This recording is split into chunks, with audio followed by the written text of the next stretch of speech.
So about a week ago, I picked up the M4 MacBook Pro in space black. Now this is the base model edition, the bottom of the barrel, $15.99. And there's no extra add-ons. I got the cheapest model in the lineup, and I'm gonna help you decide if this is gonna be the right laptop for you going forward. By the end of this video, you'll know everything from a real user perspective if this is the one for you.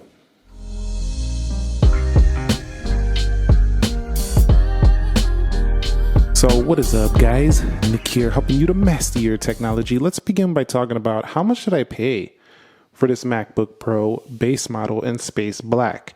So it retails for $15.99. However, I traded in my MacBook Air M2 and I got this for $1,090, something like that, with taxes. It was actually under $1,000, but the taxes in my area boosted it over $1,000. But definitely, I feel like with my trade-in, a substantially good deal here, considering how much more performance is in here than like a base model MacBook Air M2, which I had. This is definitely a really good step up. And one of the things about this year is that all of the base model Macs, if you go to Activity Monitor, you're going to see right here, let me zoom in a little bit. Not sure if the camera will pick it up. They all come with 16 gigabytes of physical RAM. So essentially everything you're doing on here, whether you're multitasking, single tasking, you shouldn't have any crashes or lags for your day-to-day laptop usage.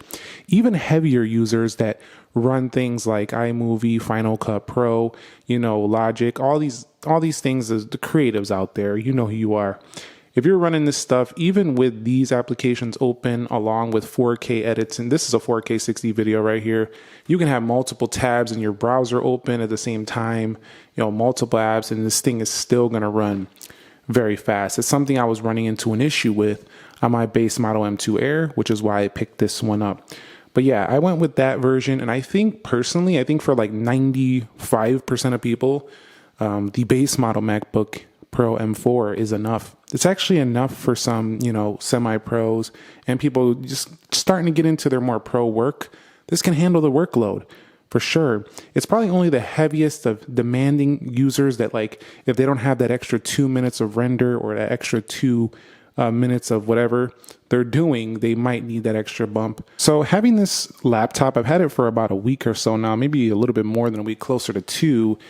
This laptop right here has the same build as the previous MacBook Pro, the M3, which had basically the same build as the M2, which had a similar build to the M1. So the M1, M2, M3, M4, all these MacBooks have been feeling pretty similar. They're all aluminum unibody designs, constructions. They're very nice, very premium. The MacBook Pro, though, even at the 14-inch size, is kind of heavy. You do have a lot of I/O, though. You have MagSafe, Thunderbolt 4, 2 ports there. Also, you do have a headphone jack. I believe if you go with the higher chip, you get like Thunderbolt 5. You'll see the SD card slot, which is a huge upgrade for me over my MacBook Air. Another Thunderbolt port and a full-size HDMI, which is pretty useful. 3.4 pounds, so it's hefty. Kind of reminds me of like, a hefty iPhone versus a light iPhone in the MacBook space. This is definitely a little bit heftier. You can see engraved right there, MacBook Pro, which is quite nice. And I do like the silver for being classic, but I wanted to switch it up and go with the space black this time. You'll see right here, we do have Torx screws all across the bottom shell, some rubber stoppers. And of course, to repair this is probably going to be a little bit more tricky than some easier laptops out there, but it should be fine. And it's still got that classic open where the lid, you can just open with one finger. It'll open up. Taking a look on the inside, you'll see if you go with the 14-inch, you get a little bit of a smaller trackpad, but it's still pretty large for this size of a laptop. And you'll see the speaker grills are a little smaller. Audio performance will be better on that 16-inch. And you'll see over here, we do have ourselves speakers there. Now the keyboard itself is a full-size keyboard with Touch ID, no touch bar business on this one. They got rid of that a while ago. But it looks sleek with its black construction. It looks very pro. And one thing I don't really love about the MacBook Pro, though, is that the deck lid, or the deck right here at the bottom, it sits up a little higher than like the MacBook Air. So you just feel like your palms are sitting up a little higher when you're typing.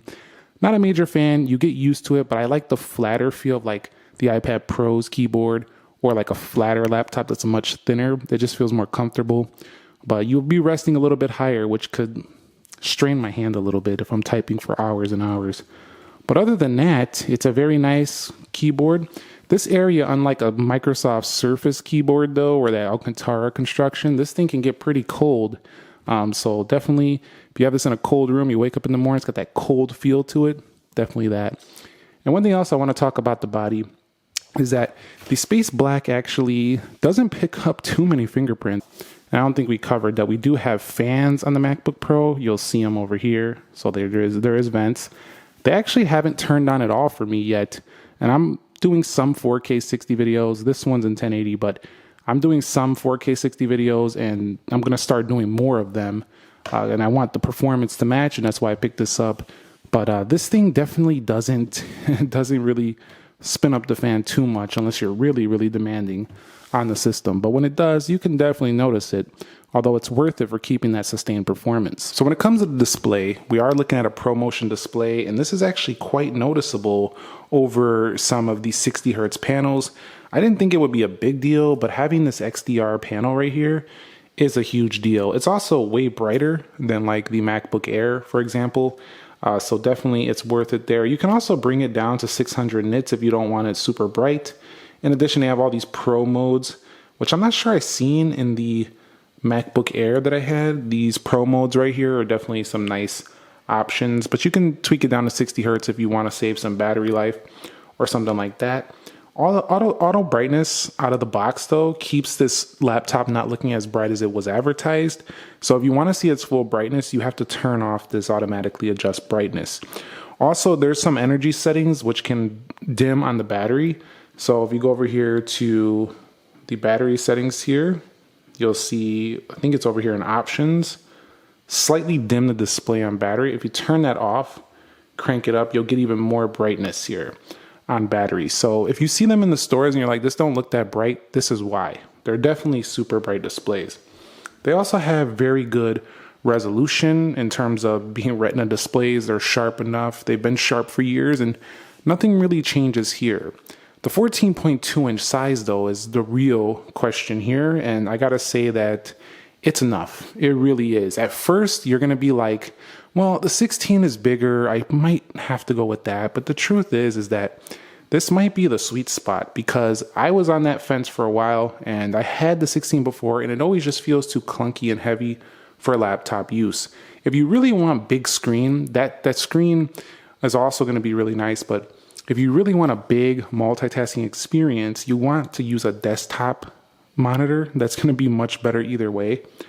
But you can go to more space and get more space over here, and there's still room to do things. You can also download this application called Magnet, which will allow you to pop the apps wherever you want on screen. The only time I found this to be slightly cramped in my experience is under video rendering. If you want to like put the window off to the side, or you want to see a little bit more of the timeline, it can be slightly small, but it just depends on how much time you're spending in your video edits.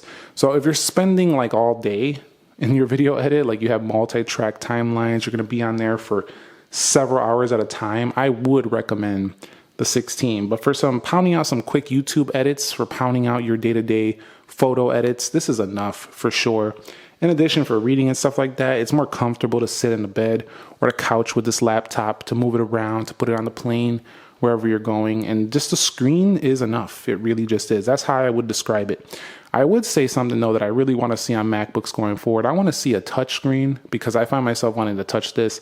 In addition, I want to see an OLED screen on here, because I have a Galaxy laptop and that screen blows this thing out of the water.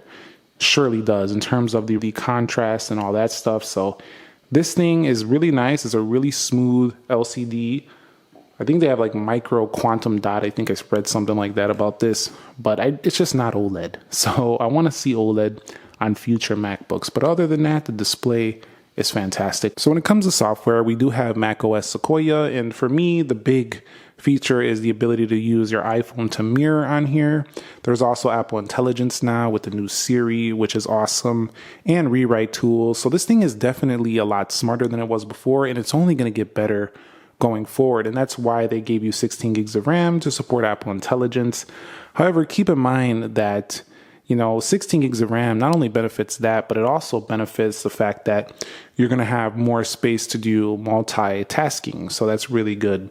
In addition, other than that, it's kind of got that same Mac look that it's had for years. It kind of feels like a phone operating system, but with desktop applications, just the way the icons look and stuff like that. But it's a true desktop platform. I've been using it for years. At the end of the day, my favorite thing about it is the video apps, the creative tools, and the muscle of the M4. These things just make all your work tasks day to day a breeze to do. And they were a breeze for me on the M2 as well, until I started pushing that RAM to where, I had like 10 Chrome tabs open. I had a 4K 60 render, and then it was starting to choke up a little bit. These days, though, with the 16 gigs of RAM, it's going to be fine. It also has one of the nicer docks on a computer. Just wanted to mention that. But macOS gets updated very regularly. It matches up really well with the iPhone. It has the widgets over here. In addition to that, you have a lot of apps in the App Store. A lot of great iPhone apps you can use due to the Apple M Silicon. In addition to that, I do like that it has FaceTime, iMessage, and stuff like that. It just really matches up super well with the iPhone. In addition, they have the history on the calculator now, just like they had before, on the iPhone. Now they have it here. Just like they've had on the iPhone and the iPad updates, you have the history on the calculator. Just something I wanted to point out. It's something small, but worth noting. And then you have Apple News, you have Apple Notes. That's about it. It's basically the iPhone, the iPad for a desktop operating system. That's what it is. And it's a lot more powerful for people who want to get work done and want to use true desktop applications. The software is great. I really do like it. Although I don't think it's overly fun. Like if you want to like tinker and stuff like that, or if you want to use if you want to dive deep into the OS and do a lot of, tinkering around and having fun, I think Windows is more fun to use. Also, the file system is sometimes arguably better on Windows, and gaming. I would prefer to use a Windows laptop to do things like Steam and other gaming platforms out there. But other than that, this is, to me, the person who needs a reliable work machine, a reliable creative machine. This is the choice. I want to talk about my real world experience with performance. Now, I only bought this laptop, honestly, just to edit videos for you guys. That's literally all I bought it for. And sometimes I'm not in the office to edit at my desktop, which is where I have a Mac Mini. But I just bought this simply to edit videos. This is 4K 60, and look at this timeline. This is just iMovie. It's also smooth like this in Final Cut Pro as well. But this was just a quick edit I was doing here. But definitely, you could see just buttery smooth through the timeline. You can press play anywhere you want. This thing benchmarks better than some M2 Pros, even at the base model. And not only that, you can have that open and have browser tabs open. You can have multiple browser tabs open here. No issue, come back. It's still going to be smooth. Come over here, still smooth. Open another app, and the thing flies. Do we got to talk all day? The thing flies. You want a little more performance? Go to the M4 Pro. You want even more performance? Go to the M4 Max. And the next one is battery life. Yes, I want to talk about the battery life on this MacBook right here because it is superb. They're claiming like 22 hours, something like that. Whatever they claim doesn't always match up to reality, but I can tell you, as long as you're not doing heavy rendering and stuff or heavy work, this thing lasts all freaking day and then some. I thought my MacBook Air, because it was a 15-inch, it's a bigger laptop, it's probably going to have better battery life. Nope, I was wrong. This actually has better battery life than my 15-inch M2. This thing with light use, easily a whole day. You go to school with this thing, you're good all day. You travel with this thing at 100%, you're definitely making it to your destination and then some. The only time you'll drain battery is under 4K editing, heavy 4K editing, high brightness all day. You could probably drain it towards the end of the day. But even then, even that heavier use, you're still going to make it almost the entire day. So if you charge it, provided you charge it to 100%, this thing is a battery beast. And I can only imagine that the MacBook Pro 16 is even better. But this one is so good that you don't have to worry about, I'm going with the smaller size, I'm going to get much worse battery. Not happening. This thing is phenomenal. And that's the experience I've been having so far. M-series chips have been really pushing MacBook battery to the next level. And it's one of the reasons why I don't really even entertain a lot of Windows laptops anymore, is because they just have terrible battery life compared to the M-series CPU MacBooks. All right, so my final conclusion here. this is a wonderful machine. It is so good. It's so fast. And it is the biggest upgrade, I think, since Apple introduced the M series CPUs, since the M1s. Now, I upgraded from the M1 to the M2 just because I wanted that redesigned look of the MacBook Air. The M1 was like the wedge shaped, and I was tired of that design. I wanted the newer look, so I went with that. Then I went to the 15-inch M2 because they didn't have a 15-inch and I wanted more space. And now I came back to the 14-inch M4. But generally, I've been on the M1, M2-ish. I skipped the M3, but I'm just blown away by how much faster this one feels than even the M1. And the M1 was really good already. All the M series chips have been good, but it's just so exciting because we're now getting performance that rivals some of the top level laptops at the base model level here with the M4 CPU. I can only imagine where we're going to be with the M5, M6, M7. I mean, we're going to get to a point where laptops at their entry level price are as fast as high-end laptops of today. So the tech is amazing. You're so lucky to be alive during this time to use machines like this versus what you had to pay before to get this kind of performance. And now there's no excuse for not getting your work done. It's on you now because your tools, even at the entry levels, are getting really good. And it's not just this. Even other, competing brands, even some of the entry level smartphones, everything is getting super fast these days. It's just phenomenal. But I think this one sits at the top of the hill of laptops for just, reliable, strong performance. So that's going to wrap it up here for me. And also, there's only two colors. So you're going to have to go with a space black or a silver. At least those are pretty nice pro looking colors. I think you're going to be pretty happy. And I do want to answer one final question before I wrap this up. Should I get this or the 16-inch? Comes down to a couple of things. Do you want bigger speakers, louder speakers? Do you want a little bit longer battery life and better cooling with less fan spin up? Get the 16.